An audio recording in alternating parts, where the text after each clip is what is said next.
Kunasaka Yanakana, Sutipaja Uga Kilkatama. ¿Cuál es el nombre de estos objetos?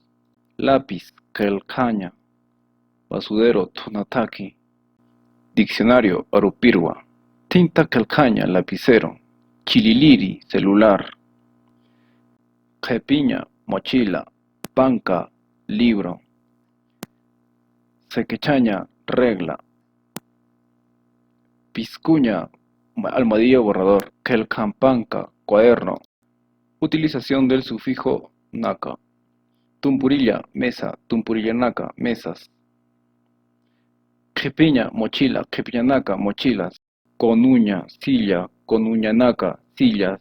Quilcampanca, cuaderno. Quilcampancanaka, cuadernos. Punku, puerta. Punkunaka, puertas. Quelcaña, lápiz. Quelcañanaca, lápices. Piscuña, almohadilla. Piscuñanaca, almohadillas.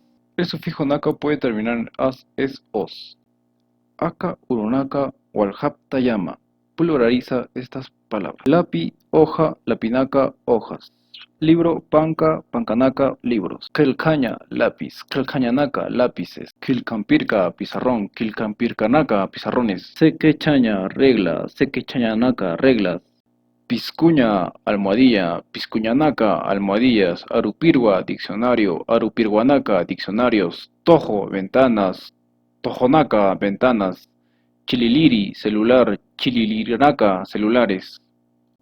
Frases más utilizadas en una entidad educativa. Arupirwa, maitita, préstame el diccionario.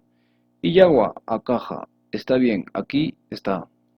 Quilcaña, churita, dame el lápiz. Iyagua, está bien.